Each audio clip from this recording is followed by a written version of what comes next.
Sakto.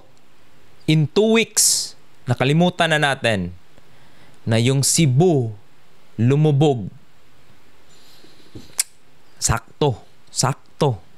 Totoo lang. As in, kung ma-experience nyo yung na-experience namin 2 weeks ago, mapapamura ka talaga. Kasi in 2 weeks talaga, naka-move on na nga yung iba. Pero paano yung mga nawalan ng mga tahanan? Binaha. Ang daming taong namatay. 180 head count.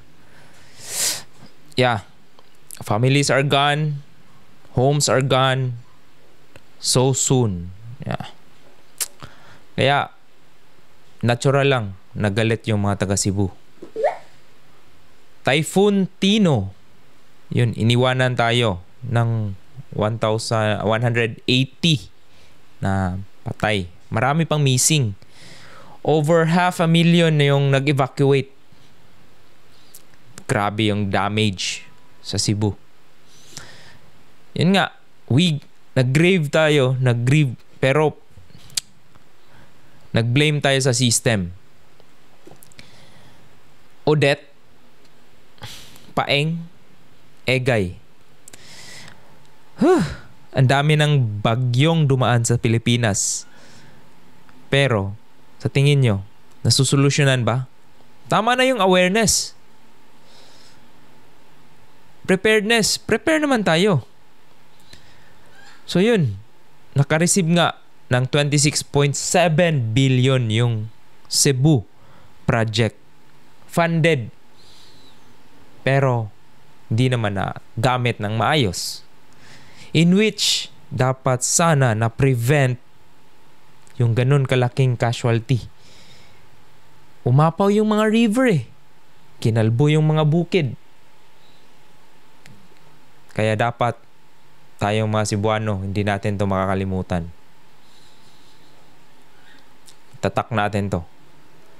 Yung gobyerno natin, kailangan natin i-reformat. Kahit sino pa yung andyan, kung andito pa rin yung mindset natin as gusto natin yumaman yung sarili natin, mag-travel. Kasi dapat talaga, kung ikaw ay Filipino, maka-Filipino ka, hindi ka makasarili. Yun nga, etong mga social media, yun yung mga grabe yung impact. Kung makikita nyo, nag-aagawan sila sa position. Bakit nag-aagawan sila sa position? Kasi alam nila na maraming pera na darating sa kanila pag ikaw ay nasa position. Hindi na talaga pera yung pinag-usapan dito Power. Kaya kung naayos lang talaga or di talaga kami magko-complain yung mga Cebuano. Kasi kaya namin mag-survive ng sarili sa amin. Pero malaki sanang tulong kung naayos yung mga river, yung mga flood na kanal.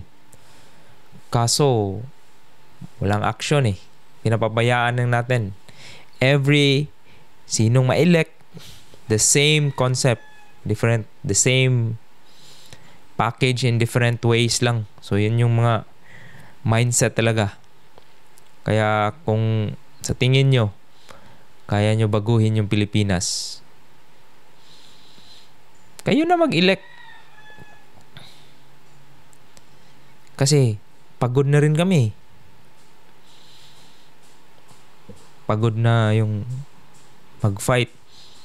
Tapos yun pala, yung binoto natin, the same lang. Gusto lang mangurakot, magnakaw. So yun, sariling bulsa lang yung pinapataba.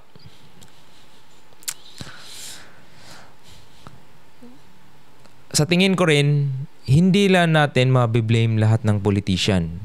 Pati yung mga tao, malaki rin yung tulong. Kasi malaki rin tulong kasi tayo yung sumira ng kalikasan. Tayo yung kumalbo ng kagubatan. Kung makikita nyo talaga, yung Cebu, yung bundok niya, Yung RCPI Tower, dati green.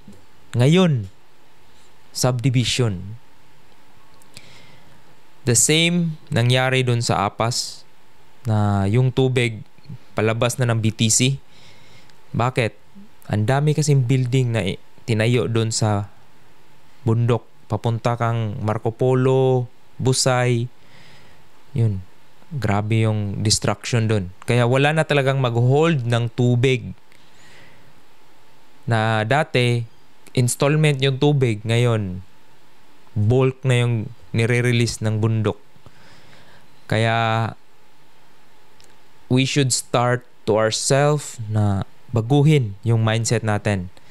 Dapat hindi na tayo papataba sa bulsa natin. Kasi, o nga, mayaman ka. Taba ka. Pero pag namatay ka, wala. Iwan mo yan lahat. Ano ba yung mas impactful? Yung ma-remember ka na meron kang ginawa sa kapwa. Tapos sinabi na, uy, yun.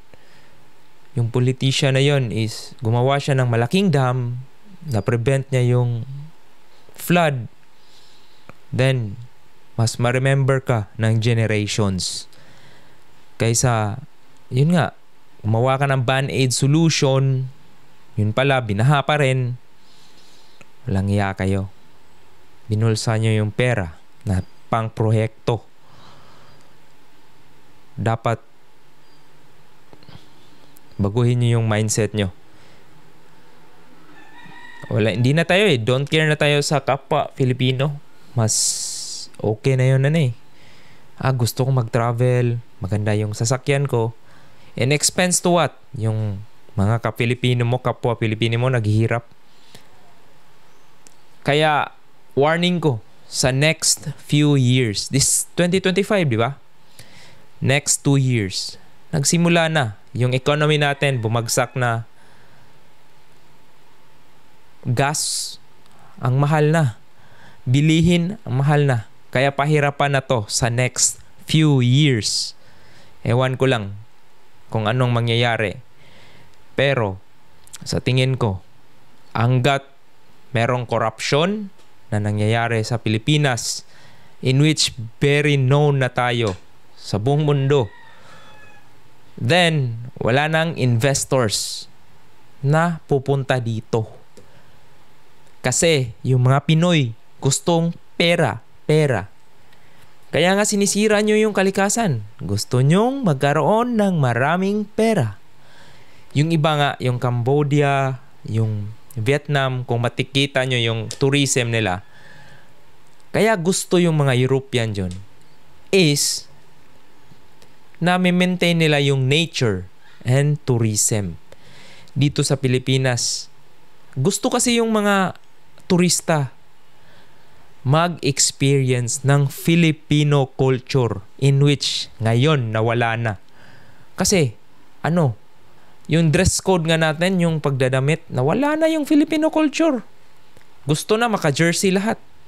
Basketball jersey. Hindi ako against. Pero yun yung nawala sa atin. Yung Filipino culture. Kailan ka magdamit ng Filipiniana? Kung may event in which previously dapat everyday yun yung dinadamit. Kasi yan yung identity natin. Yan yung culture natin. Kaya nga, punta ka ng Bohol.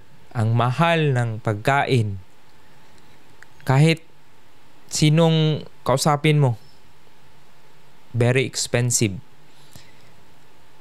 Kasi gusto nila mas profitable. Mas maraming pera, mas masaya. No. Dapat go back to the basic. Bakit pumupunta yung tourism sa lugar natin? Kasi gusto nilang ma-experience yung nature, yung culture natin, yung pagkain natin. Ang sarap ng pagkain Pinoy. Tropical fruits. Yun yung basic na needs. Pero, yun nga, ayaw nila Gusto nila expensive. More profit.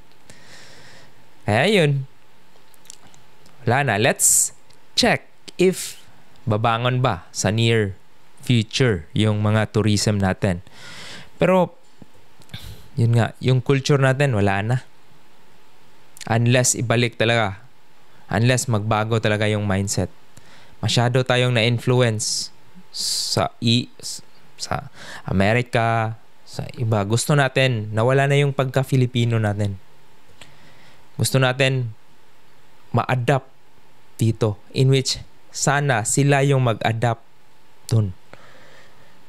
Okay? So, yun. Kawawa tayo. Okay lang magbayad ng tax. Basta, makikita mo sa infrastructure sa iyong lugar, sa local, maganda. Kaso, pag ganun, baha eh. Baha.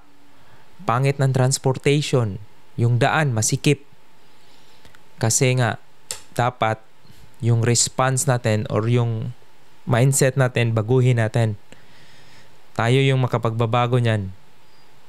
Kung hindi natin babaguhin to, wala. Philippines will sink to the bottom of Pacific Ocean. Kaya ngayon, wala. Whew.